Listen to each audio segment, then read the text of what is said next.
Bonjour Frédéric. Bonjour. Qu'est-ce que j'aime les lundis quand on se retrouve. gentil. Oh là là là là. Allez, moi donc. Alors on n'arrête pas de parler du ciel qui nous Oui. offre des météorites de temps en temps, de belles giboulées de neige, du vent, des aujourd'hui. rafales, etc.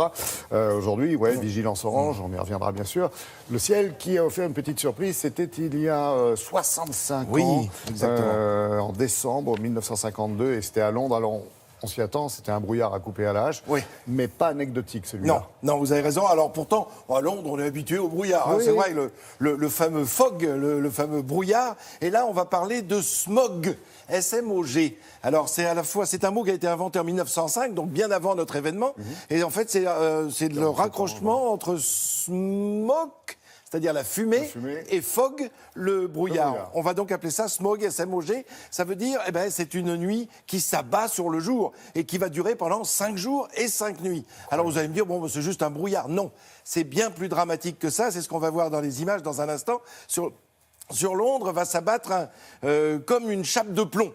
C'est un anticyclone, mais qui, comme il a fait très froid quelques jours auparavant, de tout début décembre 52, le froid se trouve emprisonné, comme dans une cocotte minute, et pas de vent, donc impossible de nettoyer l'atmosphère. Et là, du coup, avec le froid qu'il y a eu, tout le monde se chauffe un petit peu plus, c'est-à-dire que comme on se chauffe au charbon, ça fait une...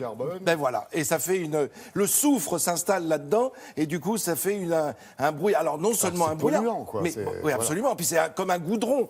C'est tout jaune, ça devient extrêmement dangereux. Je vous propose de regarder des images et vous allez comprendre combien c'est dangereux avec les chiffres que je vais vous annoncer, absolument dramatiques pour cet hiver 1952. Souvenons-nous qu'au mois de février 52, quelques mois auparavant, le roi George VI vient de décéder. Une nouvelle reine monte sur le trône, elle s'appelle Élisabeth II.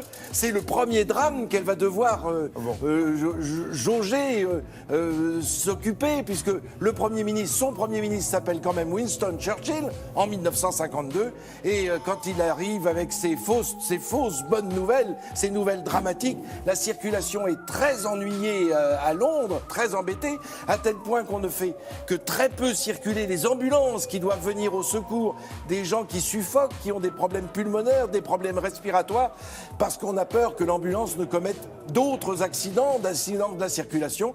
Donc on demande aux habitants de se rendre à l'hôpital par eux-mêmes, le plus possible. Alors on parle de quoi? Au début, on parle de 4000 personnes décédées à cause de ce... Mais c'est bien plus que ça, figurez-vous. Ce sont 12 000 personnes... Sur l'agglomération londonienne. Absolument, sur l'agglomération londonienne et dans les semaines et les mois qui suivent, bien sûr, puisque les maladies pulmonaires s'installent et ne vont faire que se dégrader.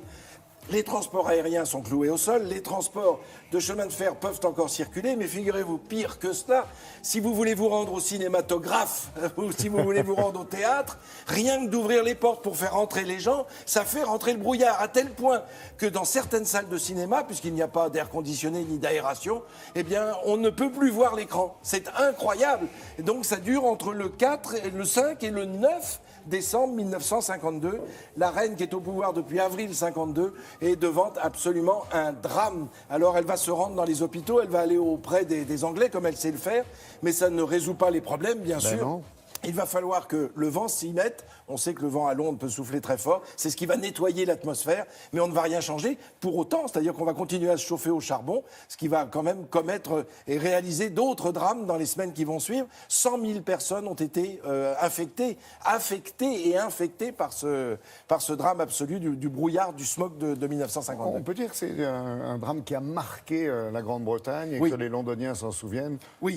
Oui, mais alors le problème, c'est que, je vous dis, on ne résout pas le problème, puisqu'on est en pleine révolution industrielle qui existe depuis 1860. Mais avant que l'on change la façon de se chauffer et la façon dont les usines doivent fonctionner, tout peut reprendre à tout moment. Mais c'est le pic, c'est l'accident absolument effroyable de cette première moitié du XXe siècle. Bon, écoutez, et Winston Churchill ne nous a pas laissé une phrase... Non, pas à cette occasion. Il a continué à fumer le cigare, ce qui n'a rien arrangé.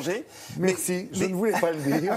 mais si vous voulez quand même, quand on voit la Chine, vous savez, quand on a parlé au moment des Jeux Olympiques de Pékin, on était dans la même situation, ce fog avec sans vent, et puis cette vraie cocotte minute qui enferme les villes et les citadins. Vive le vent d'hiver, vive le vent d'hiver. Merci Frédéric, passez une bonne journée. Puis repassez nous voir d'ici 9h30. Allez, on continue avec une...